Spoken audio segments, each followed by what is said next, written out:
Olá, sejam bem-vindos ao Pode Conectar, a sua mentoria de carreira em cada episódio. Eu sou Paola Schuber e esse podcast é para você que olha a sua carreira sempre à frente. E hoje eu estou aqui com uma pessoa de RH, gente, olha que legal. Vou falar um pouquinho dela, mas quero muito ouvi-la, porque assim, tem muita coisa que, inclusive, eu não deixei aqui para que ela possa nos trazer. Então, vamos falar da Ana. A Ana é uma profissional de recursos humanos com mais de 16 anos de experiência em empresas multinacionais dos setores de bem de consumos, automotivo e manufatura. Ela possui ampla expertise como business partner, liderança de projetos, implementação de projetos estratégicos, transformação organizacional, gestão de talentos e people analytics. O frisson do momento também, né? Atualmente, ela atua como HRBP na American Foods, sendo responsável por todo o território dos Emirados Árabes Unidos. É isso mesmo, ela está aqui diretamente de Dubai, fazendo nosso podcast, falando, nós estamos ficando muito chique. E além das responsabilidades no país, a Ana também participa de iniciativas de transformação cultural e responsabilidade social corporativa na American Foods. É Americana Foods? Americana. A Americana Foods. É certificada em coach profissional, formada em comunicação social e administração, tem pós em gestão de pessoas e possui MBA em gestão empresarial. A Ana acredita no poder das pessoas para transformar negócios, é apaixonada por inclusão e diversidade, quero muito falar disso, e trabalha para criar ambientes de trabalho onde todos se sintam valorizados e respeitados. Ana, que prazer tê-la conosco, obrigada pela sua presença, sei que tá uma super correria com essa volta aí para Dubai, obrigada mesmo. Obrigada, Paola. Obrigada pela oportunidade. Estou muito feliz de estar aqui. Estou estreando no mundo do podcast, então espero que a conversa seja bem enriquecedora para mim, para você e para todo mundo que escuta. Não tenha dúvida. Sabe que esse podcast ele é realmente uma mentoria de carreira em cada episódio. Então, a ideia, pensando numa hora de mentoria, é realmente trazer insights para os profissionais, para as pessoas pensar, puxa, que legal, não tinha pensado nisso, de pessoas que estão vivendo isso com as suas carreiras, dentro do mundo corporativo ou não. Então, a ideia é justamente isso. Tenho certeza legal. que espero que eu possa ajudar. Com certeza. Ana, vamos fazer as pessoas te conhecerem, fala sobre você, bem pergunta de entrevista, né? Fala sobre você, sobre tua trajetória, conta um pouquinho para nós como que aconteceu até essa chegada aí em Dubai. Tá bom. Então, sou de Curitiba, nascida, criada, nunca imaginei que eu iria sair de Curitiba, né? A gente aqui, curitibano, é bem bairrista, né? Então... Quase nada. Eu brinco que eu não conheço o mundo inteiro, mas de todos os lugares que eu conheço, para mim, Curitiba é a melhor cidade que existe, né? Então, a gente realmente pensa dessa forma. E eu comecei no RH há muito tempo atrás, 16 anos, quando eu estava na faculdade ainda. Então, eu não tinha nenhuma intenção, quero trabalhar no RH, quero trabalhar em finanças. Não, entrei no estágio. Foi assim, estava estudando, tinha que entrar no estágio, foi onde eu comecei e entrei no RH. Então, entrei como estagiária, depois continuei por um bom tempo nessa mesma empresa, né? Do zero, realmente. Foi ali que eu comecei a criar uma base de RH, um RH muito mais transacional, um RH local, né? E continuei por muito tempo, até que eu tive a oportunidade de participar, de mudar de cidade. Foi aí onde eu me mudei para Joinville, onde eu tive a oportunidade de participar do projeto de startup de uma fábrica automotiva, né, que estava iniciando em Joinville. Então, eu me mudei para Joinville, fui fazer parte do projeto do início, onde ainda não estava nem no processo de produção ainda. Então, foi bem no comecinho, para contratar todo mundo, para começar a trazer as pessoas, para começar o processo produtivo mesmo. E é ali que eu comecei a atuar como HR Business Partner, de algumas áreas específicas. Eu fiquei nessa empresa por algum tempo, mas aí Curitiba me chamou de volta, né? E aí foi onde eu mudei completamente de ramo, não de ramo de RH. Você estava no automotivo. Estava no automotivo. Foi aí que eu fui para alimentos, né? E ali, isso foi em 2016, foi quando eu voltei para Curitiba e comecei a trabalhar como RH HRBP em diversos departamentos, né? Então, atuando como RHBP, você faz tudo, né? Acaba fazendo tudo dentro do RH. E ainda entende do negócio, né? E entende do negócio, né? Então, você imagina, eu vim do automotivo pro alimento, né? Que é completamente diferente, assim, completamente outro tipo de negócio, outro tipo de necessidade. Então, eu suportei algumas áreas ali de suprimentos, de indústria, de qualidade, agro. Então, foi uma experiência bem vasta em toda a cadeia produtiva. E em 2019, eu fiz esse movimento para Dubai, na mesma empresa, né? E ali é onde eu me mudei para ser responsável pelo RH de uma fábrica, né? Da fábrica em Abu Dhabi. E ali foi praticamente uma mudança de vida, uma mudança de país, uma mudança, assim, completamente tudo diferente. Então, foi onde eu assumi o RH, administração e facilities, né, dessa fábrica de Abu Dhabi. Isso a gente está falando de que ano? 2019. 2019. Fiquei na fábrica por 2 anos e meio, mais ou menos. Aí veio na época do Covid, então várias restrições que a gente passou por esse tempo. E aí, depois da fábrica, eu acabei saindo da fábrica, mudei para o escritório, para a área corporativa, né? Que é o escritório corporativo, que eles chamam que são todas as operações fora do Brasil, as operações corporativas. E fiquei até 2023, né? Então, aí na BRF, onde eu estava trabalhando, né? E aí, em 2023, eu saí, né? E aí pode vir esse ponto, por que sair, né? Onde eu estava super bem, tranquilo, no meu ambiente, na minha zona de conforto. Crescendo, né? Um crescimento constante. Crescendo, sem dúvida. E aprendendo. Porque, assim, eu digo, nesse período, eu tô fazendo um resumo bem resumido, porque o tanto de Passou muita água nessa ponte. Passou. Acredite, passou mesmo. E aí eu tinha um plano. Quando eu fui, eu tinha um plano de ir por 2 anos. Esse era o meu plano. Então, eu botei esse limite. Eu vou por 2 anos, eu fico, eu conheço. Eu nunca tive essa intenção, como eu disse, de sair, de morar fora do país. Mas a oportunidade veio, então deixa eu abraçar essa oportunidade. E em 2 anos era o meu plano de voltar. E aí 2 anos virou 3, 4 e aí eu falei... Aí pensando em mim e na minha carreira, eu falei, nossa, agora acho que talvez eu não volte tão logo, né? E eu preciso olhar para fora. Eu preciso olhar o que tem fora aqui desse nicho que eu tô, a gente fala, é uma bolha brasileira que tem lá, uma empresa brasileira, cheio de colegas brasileiros, operando no Oriente Médio. E eu queria ver o que tinha fora, né? E aí foi onde eu me aventurei e saí, troquei aonde eu estou hoje, que é na Americana Foods. É uma empresa local, né? É uma empresa da região, né? Então começou lá no Kuwait, mas o negócio é o mesmo. É negócio de que alimento. Produtos? Que alimentos? Alimento. Então, frango, vina, nuggets, essas coisas, né? Então, é exatamente o mesmo produto. Eles são concorrentes, é o principal concorrente mas é local. Da BRF, mas é local. Então, quando eu entrei em 2023, falei, minha nossa... É diferente. Eu digo, eu sempre falo, não é melhor ou pior. É só diferente. Eu estava habituada com a minha zona de conforto, né? Onde tudo era fácil. Eu conhecia todo mundo, a gente falava o mesmo idioma, era muito mais fácil. E aí, eu digo que nesses 2 anos, eu completei 2 anos lá em agosto, acho que eu nunca cresci tanto profissionalmente como eu cresci lá, né? Então, em termos de... Não só conhecimento do negócio, mas pessoalmente. Sim. Como que eu pude criar o meu espaço diante de todas as adversidades que a gente tem. E porque, assim, é cultural. Tem uma questão cultural muito forte, né?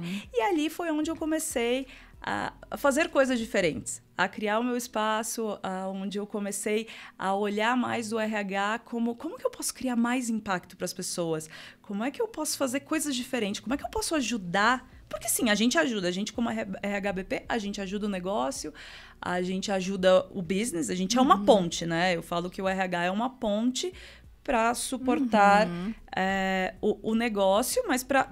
Assim, ajudar as pessoas também, né?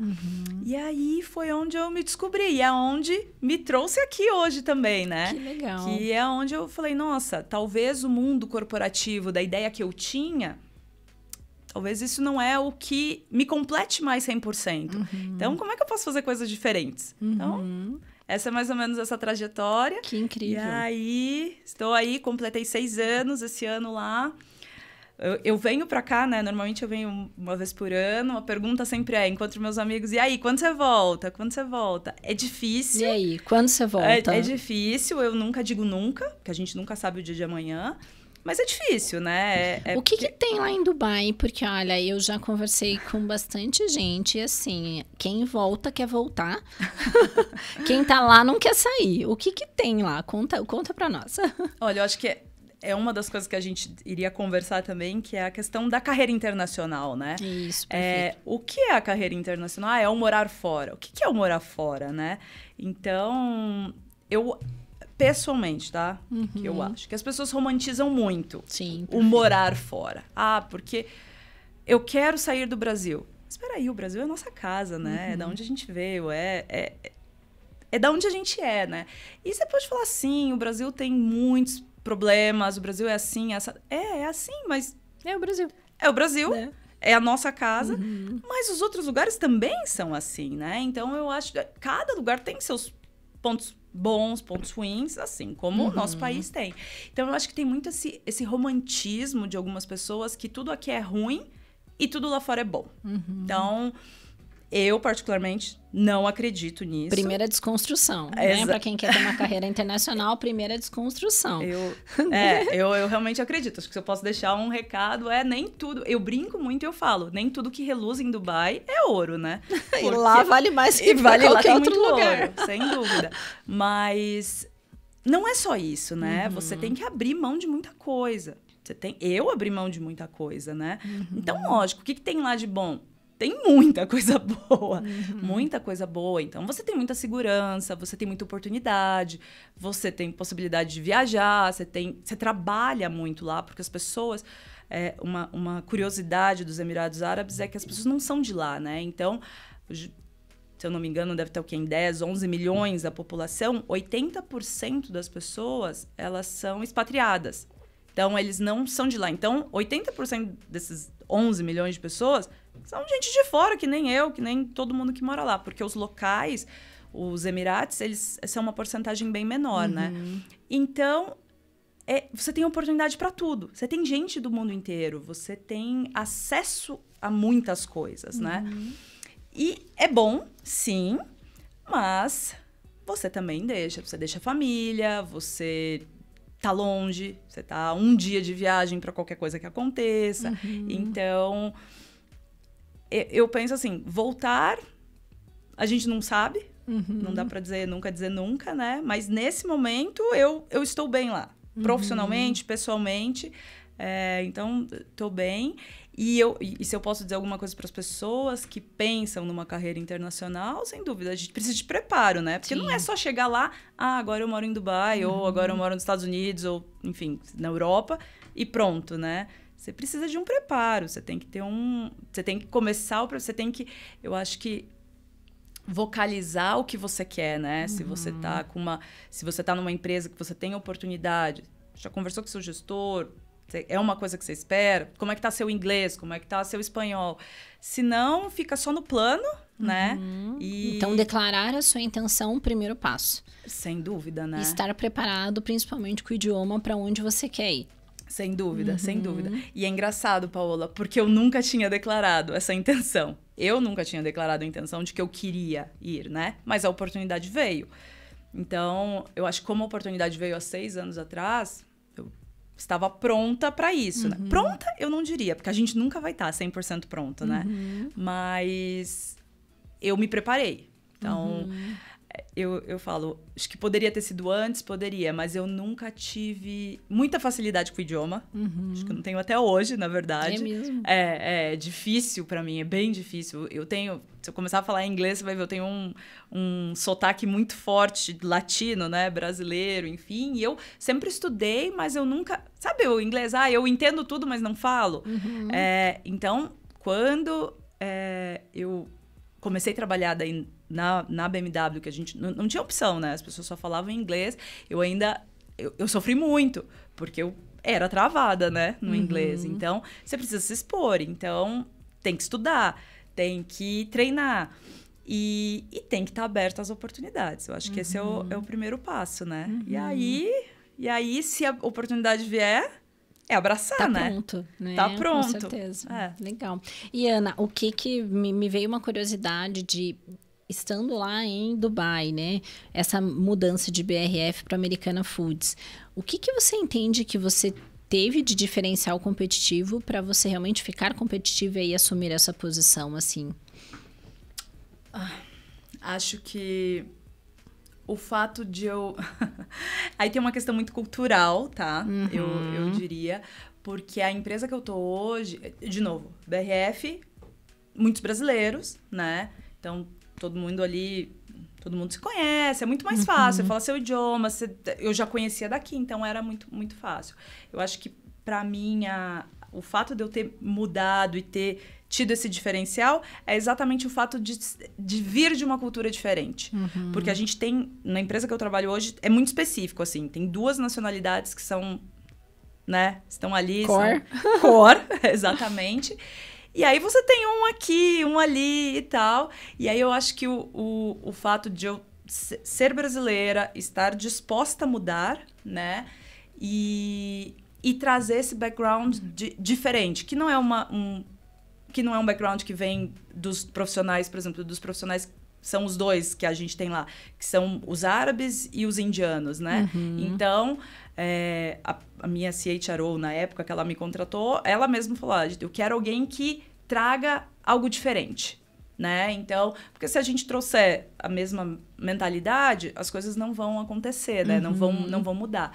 E eu entrei há 2 anos atrás, a empresa estava num processo de transformação. Ainda está num processo de transformação cultural, de digitalização. Então, eu acho que, lógico, a minha experiência, sem dúvida, mas naquele momento, na situação que eu estava, sem dúvida, foi ser um pouco diferente dos demais que estavam lá. Então, trazer um viés diferente. E, Ana, foi intencional trabalhar no automotivo, trabalhar em bens de consumo, trabalhar em alimentos? Foi intencional passar por diversos mercados? Ou não? As coisas realmente aconteceram? E o que você entende de particularidades ali em cada empresa? Não foi intencional. Nossa, de forma Porque nenhuma. É muito interessante, né? De forma isso nenhuma. É muito importante. E eu falo isso hoje, eu até converso com os meus colegas, eu falo, se eu tiver... E hoje é uma das coisas que pega muito pra mim, eu falo, hoje eu estou trabalhando na Americana, mas nada me impede que daqui amanhã, depois, eu venha olhar um outro negócio e a gente fala, e talvez eu tenha que mudar mesmo, porque eu não quero ser uma profissional de só um mercado. E agora eu tô o quê? Mais de 8, 9 anos só no mercado de alimento, né? Só no ramo de alimentação. Então, talvez sim, seja hora de mudar, porque as empresas são diferentes, mas o business é o mesmo. Mas não foi. Eu acho que eu comecei na época de manufatura, quando eu entrei lá de estagiária, muito tempo atrás, e continuei. Isso foi uma oportunidade da vida, né? Como eu falei, entrei ali de estagiária e continuei. A questão automotiva veio pelo desafio, imagina, você participar de uma startup, de uma BMW, né? Da BMW, fazer parte do projeto. Então, mesmo eu fiquei na BMW por 2 anos e meio, né? Então, fazer parte disso me fez sair de Curitiba, me fez mudar e não foi intencional, mas realmente foi uma grande chave na minha carreira, porque acho que se eu não tivesse participado do startup, talvez eu não estivesse aqui hoje falando com você, porque o quanto a gente aprendeu, o quanto eu cresci profissionalmente nesse período, realmente, assim, é imensurável. E aí, depois, o fato de eu voltar para Curitiba e foi assim, voltei para Curitiba, vamos ver as oportunidades que eu tenho. E aí foi onde entrou o ramo de alimento. E não, como eu disse, não tem intenção, mas eu digo assim, Paola, o business pode ser automotivo, alimentação, não importa. É um negócio, né? Então, para mim, o que tem um diferencial são as pessoas, porque as pessoas, elas são semelhantes em qualquer um deles. Então, você tem que entender a cultura, com certeza, você tem que entender uma cultura, como é que é trabalhar numa empresa com uma cultura brasileira, americana, alemã, porque é como dita, né, as regras não ditas dentro da companhia, mas as pessoas elas são em comum em todos, e elas têm normalmente as mesmas necessidades. Assim, o que as pessoas querem? O que as pessoas esperam da gente como RH? Eles querem ser ouvidos, eles querem ter um lugar, eles querem ser respeitados não só pelo RH, mas pelos gestores, eles querem ter oportunidade. Então, isso não importa... Reconhecimento. Então, isso não importa o negócio que você tá, porque, em comum, as necessidades realmente são as mesmas. E aí que eu entendo que entra o meu papel como RH, como HRBP, que não é só olhar o negócio, né? A gente tem que entender as necessidades das pessoas e conectar as duas, né? E aproveitando que você está trazendo isso, liderar o RH para mais de 700 colaboradores em outro país é uma missão que eu imagino muito desafiadora. Quais são os pilares que você considera fundamentais para você manter as pessoas engajadas? Para realmente você criar as iniciativas, criar os projetos, esse olhar que realmente a sua liderança optou em te trazer justamente para mudar. O que é o pilar? Quais são os pilares para você? Acho que esse tem uma história bem legal nesses 2 anos, né? Hoje eu estou responsável pelo RH de todo Emirados Árabes, né? Então, a gente tem 2 fábricas, e escritórios, né? Escritório de venda, escritório corporativo, que dá aí em volta de 700 pessoas.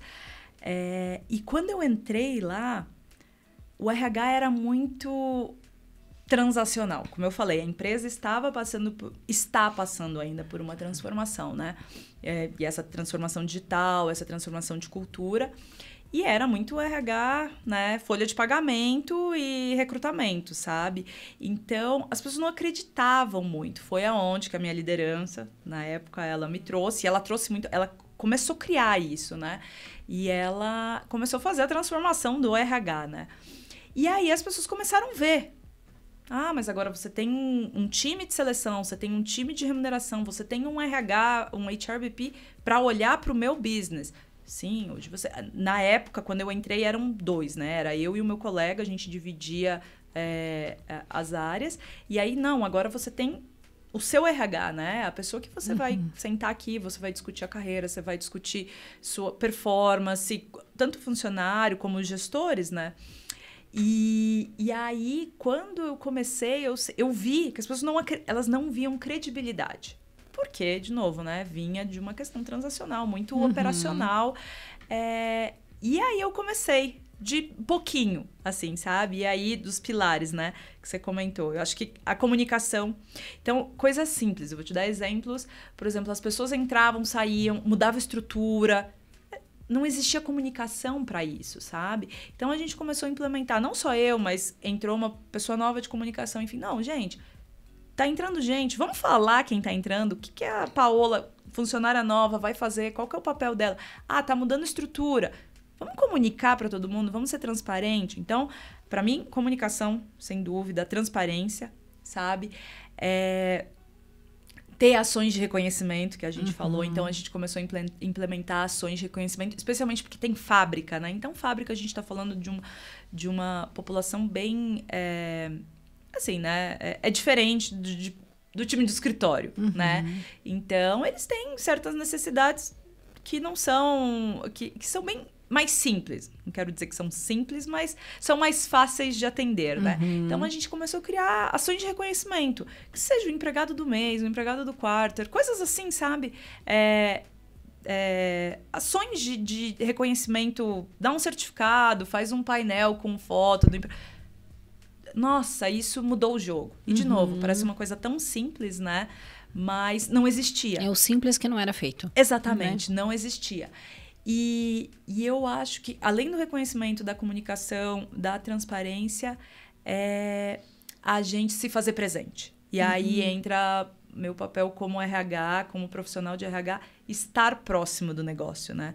Eu preciso entender o que está acontecendo, eu preciso entender, seja lá a crise marítima ou, sei lá, a Arábia Saudita que fechou para os produtos dos Emirados Árabes. A gente não precisa entender no detalhe, mas a gente precisa entender saber o que está acontecendo e como vai impactar no negócio. Exatamente, porque como que isso vai impactar as pessoas e como é que vai impactar o dia a dia, o trabalho, né? Então, não é fácil, eu digo, não é, tem muita coisa para fazer, mas a gente está num processo, num crescimento muito legal, assim, como RH. Eu digo que eu consigo ver o crescimento, a linha, como as coisas estão evoluindo, sabe? Então, tem sido bem positivo. Perfeito. E, Ana, me chamou a atenção as ações de diversidade e inclusão, né? De você ser um tema que você é super engajada. Conta quais são os desafios de trabalhar a diversidade e inclusão, a cultura que você está inserida, que projetos que vocês têm feito lá. Quero entender melhor sobre isso também. É um Como tema que faz? Não faz, eu tento, a gente tenta muito, e eu acho que a inclusão e diversidade em 2 pontos, né? Acho que falando de diversidade, vamos falar de mulheres na liderança, vamos falar de algumas metas, né? E diversidade, inclusão, acho que ter diversidade por exemplo, para nacionalidades. E ter inclusão, como que a gente conecta como empresa, porque é muito diferente daqui, né? Então, por exemplo, eu falo que diversidade, inclusão, não é só você botar uma meta de quantas mulheres você tem na liderança. Perfeito. E aí chega no final do ano, eu vou lá e promovo a Paola, porque eu tenho que atingir minha meta de ter, sei lá, tanto X diretoras na liderança, né? Então, eu sempre brinco que o PowerPoint, o Excel, eles aceitam tudo, né? Mas não é só isso. A gente tem que ver ações, né? E como é que a gente trabalha nisso? Eu posso te falar da minha realidade do Brasil, que era diferente, porque aqui no Brasil a gente foca muito nisso. Lá, não, isso não existe, assim. Existia na BRF, sim, porque tem mentalidade brasileira, existia. Eu tenho amigos, enfim, que trabalham em empresas multinacionais, que sim, isso é muito forte, mas no meu contexto hoje, no contexto, né, que eu estou inserida, não. Assim, não existe no nível C, que são os Cs, a gente não tem uma mulher na minha empresa hoje. Então, como inserir é difícil, tá? E aí é difícil e é uma questão cultural. No fim, é cultural, né? Tentamos e tem que seguir tentando, né? Mas espero que com o tempo isso aconteça, né? Mas, de novo, vai mudando, tem que mudar a mentalidade das pessoas, né? E aí, a gente tem muita questão cultural e de diversidade em termos de nacionalidade. Como eu falei, a gente tem 2 nacionalidades core, né? Então, por exemplo, o meu papel, eu vou no pessoal de recrutamento e falo, gente, vamos lá, chega de trazer currículo, né? Vamos trazer... Mesmo que não contrate, tragam outras nacionalidades. Tem que ter um começo, né? Tem que começar. Então, quando a gente consegue contratar alguém assim, nossa, contratamos alguém, sei lá, a gente contratou alguém, era algum país da África, eu não lembro agora, ele é do Zimbábue. Falei, finalmente, um time que só tinha gente de uma nacionalidade específica, porque eles têm a tendência de... Sei lá, brasileiro vai contratar brasileiro. O indiano vai contratar o indiano. E o indiano contrata o indiano que é daquela região da Índia. Então, como que a gente consegue mudar isso, né? Não é fácil, definitivamente, mas a gente tenta. Então, como RH, a gente tenta. A gente apresenta os currículos. Se eles decidem, ok, é a decisão deles, né? E aí tem o ponto de inclusão, Paola, eu digo que é uma causa pessoal daí, que em termos de pessoas com deficiência, com disability. Por exemplo, de novo, falando do Brasil, a gente tem meta aqui no Brasil, que tem que contratar, enfim. Mas, de novo, precisaria ter meta? Às vezes não, né? Se as empresas, as pessoas entendessem que às vezes eles só querem ter uma oportunidade, né? E lá a gente não tem, tá? Então, isso não existe.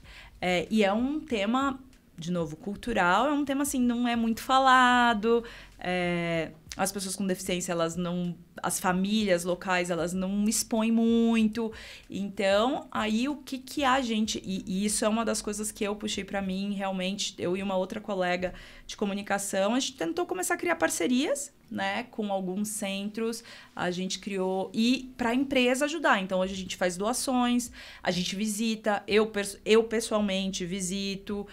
faço doações, eles têm um centro para crianças com jovens e crianças com deficiência.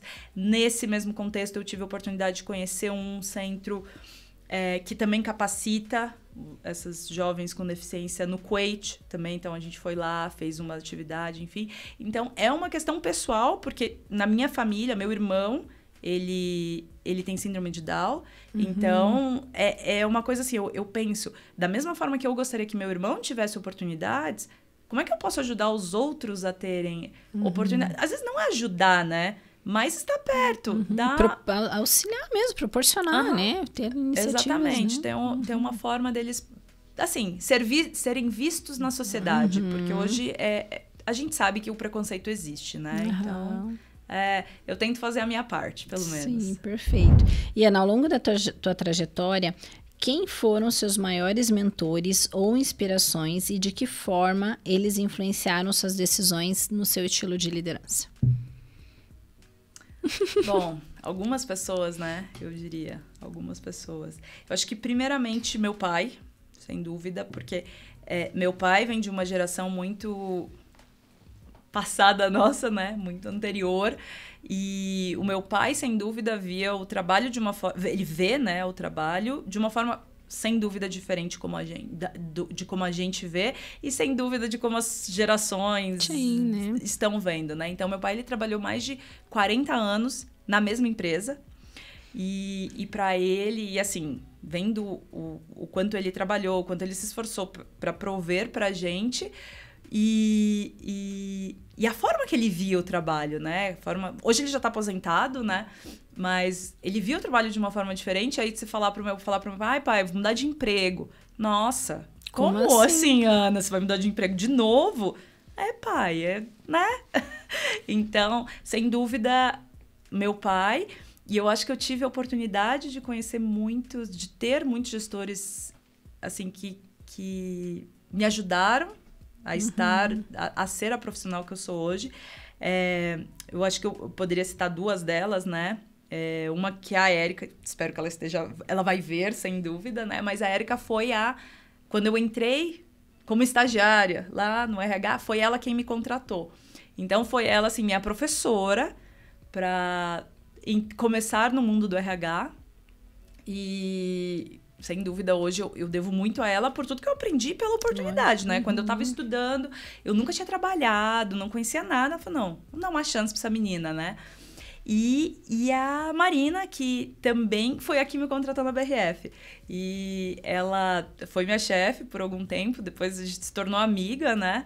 E eu falo para ela que, no fim, a contratação dela mudou minha vida, né? Sim. Porque entrando na BRF, ela me deu a oportunidade, depois que eu voltei para Curitiba, enfim, e por estar na BRF. E, assim, ambas, elas são muito humanas, sabe? E foi ali onde eu aprendi muito trabalhar no RH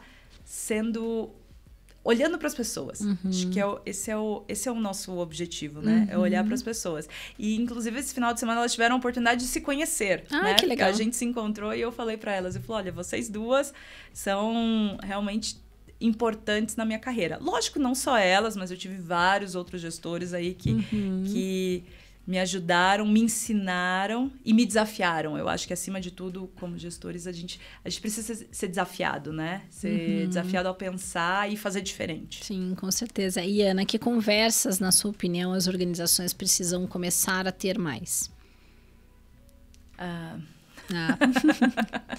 O que é preciso falar que não falam sobre? Nossa, eu acho que a gente precisa falar de como o trabalho... O trabalho, sim, é importante para todo mundo, mas as empresas precisam falar sobre como isso, a pressão, o estresse, a não valorização, a falta de reconhecimento ou a falta de oportunidade, como isso tem afetado as pessoas mentalmente. Então, para mim, foco hoje em dia é a saúde mental dos funcionários, porque você vê, o burnout hoje virou aqui no Brasil é uma doença ocupacional, né? Então, eu acho que isso não é falado de uma forma transparente. Assim, ao que eu vejo. Você pode se estressar, você pode ter cobrança, você pode ter meta, você tem que entregar. Mas espera aí, às vezes você não está numa condição... Não é brincadeira, né? Não é que as pessoas não conseguem fazer porque elas não querem. É porque realmente é uma doença. E o trabalho é uma doença que acarreta do trabalho. Então, eu acho sim que tem empresas que olham para isso, mas não está longe de... Fica assim, você resolve, porque você tem um problema, não a organização, sim, né? E é muito fácil falar, né? Ah, não, isso é só estresse. Ah, não, isso é... Não, gente. Pega umas férias. Ou as pessoas que são afastadas e daí voltam, são demitidas, né? Então, como é que as empresas estão olhando para isso? Como é que os gestores estão olhando para isso? E lógico, talvez eles estejam na mesma pressão, né? Mas aí, de novo, aonde entra o nosso papel como RH desse olhar humanizado? Peraí, deixa eu ajudar. O que eu posso fazer para te ajudar? Você precisa de ajuda? Como é que a gente pode, sei lá, reduzir a tua carga de trabalho? Não, às vezes você está fazendo trabalho para 2, para 3 pessoas. Então... Eu sei que não é fácil, porque no fim toda a empresa está olhando para negócio, olhando para resultado. E quando as pessoas não estão lá 100%, o resultado acaba não vindo. Mas a gente escuta muito falar, né, de o olhar humanizado e, de novo, PowerPoint, Excel, a parede da empresa, essas coisas, aceitar tudo, né? Mas será que isso acontece de verdade? E eu vejo muitos exemplos que não. Não sei se você vê muitos hoje em dia, mas nas experiências que eu tenho, que pelo menos lá fora, isso é bem comum. Se não fosse, assim, de uns tempos para cá, a gente vê cada vez mais as pessoas falando sobre saúde mental, né? Principalmente porque os dados são super alarmantes, né? Em termos de burnout, até o ano passado o Brasil era o 5º, agora já subiu. Mais de 300 milhões de pessoas com ansiedade e depressão no mundo. Então, assim, de forma geral, estamos falando mais porque estão sendo obrigados. Aqui no Brasil agora tem uma nova lei, né? Uma nova NR, onde as empresas vão precisar ter programas.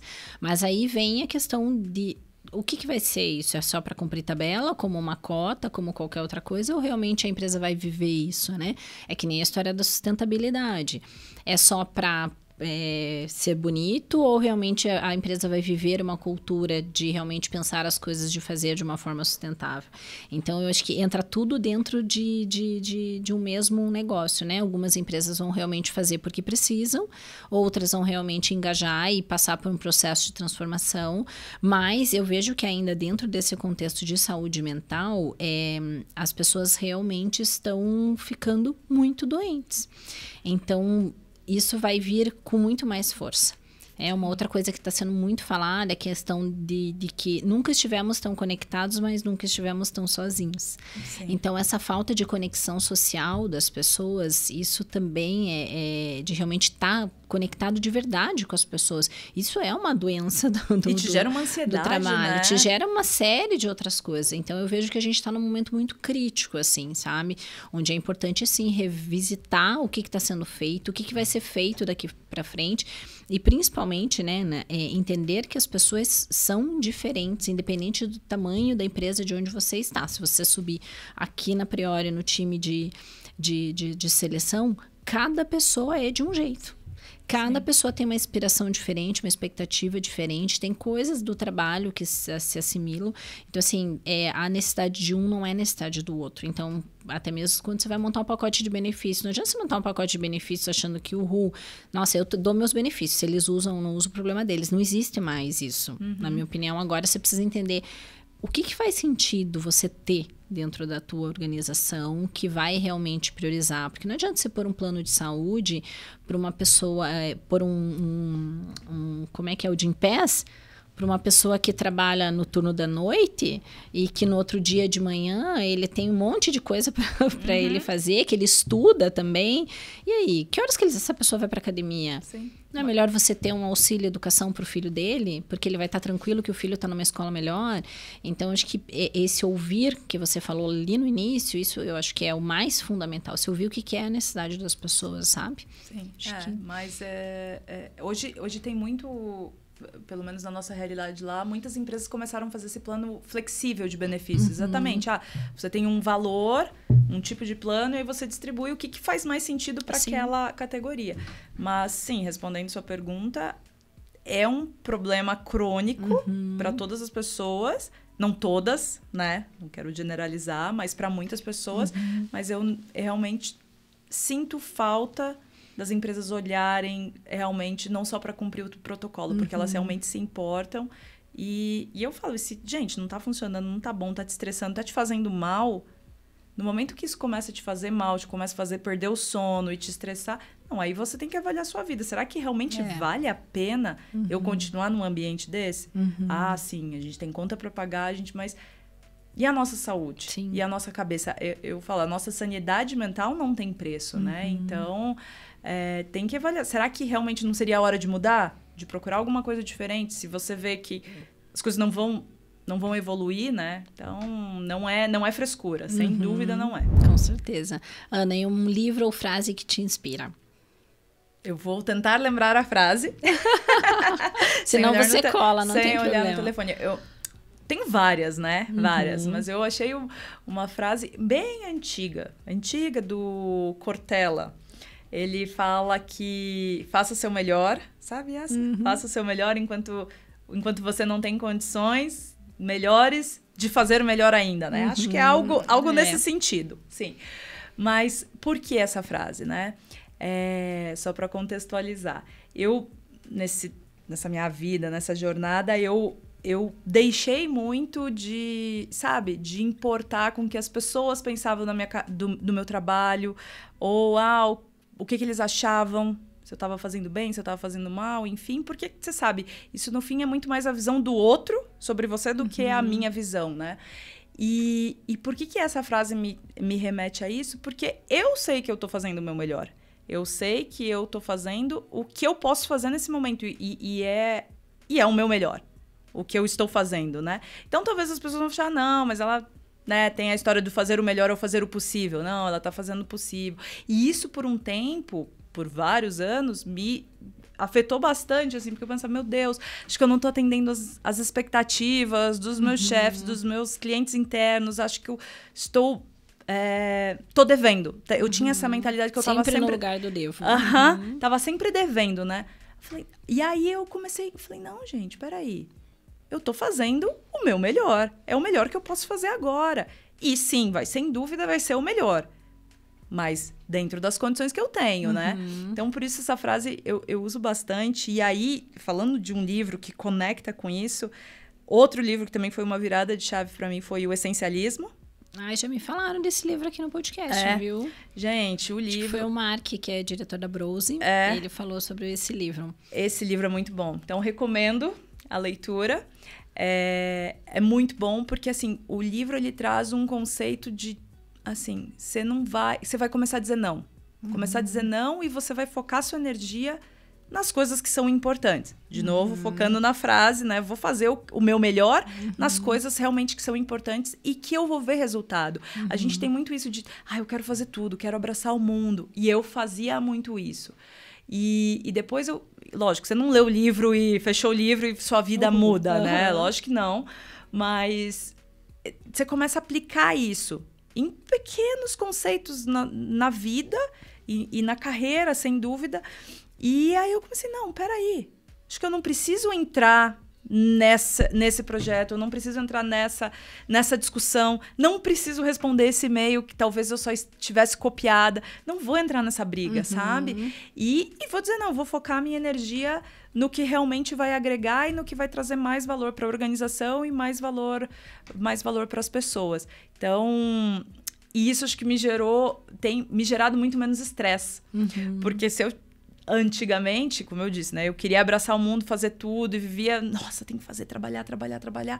Não, peraí. Não é tudo. Vamos focar no que é importante e você consegue fazer muito mais no fim. Então, acho que seriam esses dois livros aí que eu deixo.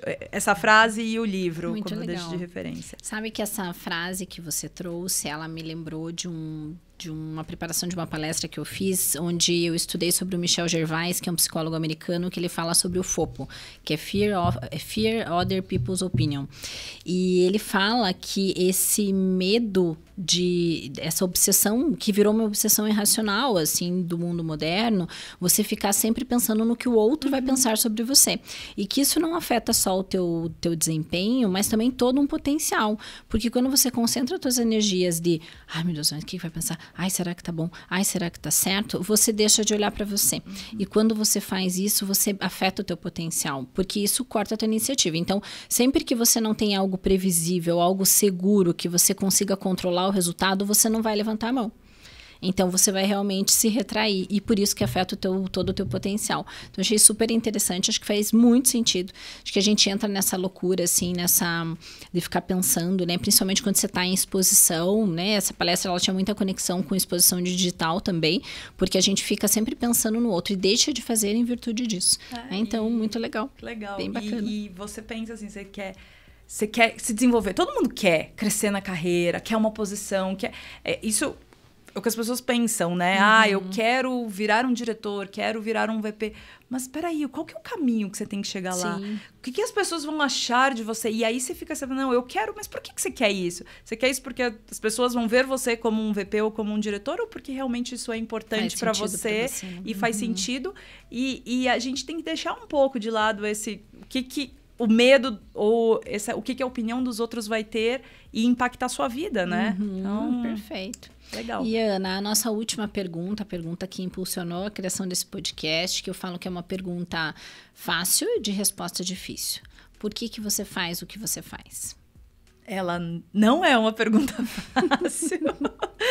E também não é uma resposta muito fácil, né? Por que eu faço o que eu faço? Eu vejo o RH, tá? Eu vejo o RH como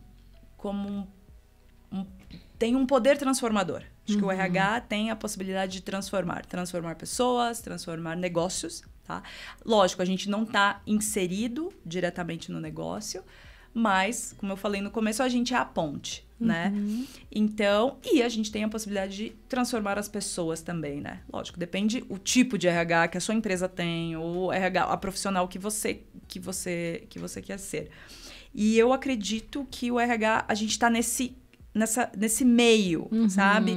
Entre o resultado, vou ajudar, vou estar na mesa de decisões, vamos falar de pessoas, porque pessoas são as pessoas que movem as companhias, né? Então, como a gente pode falar de pessoas para que elas estejam mais engajadas, que elas tenham todas as ferramentas possíveis para desempenhar o trabalho da melhor forma possível e trazer mais resultado, porque no fim tudo é resultado, né?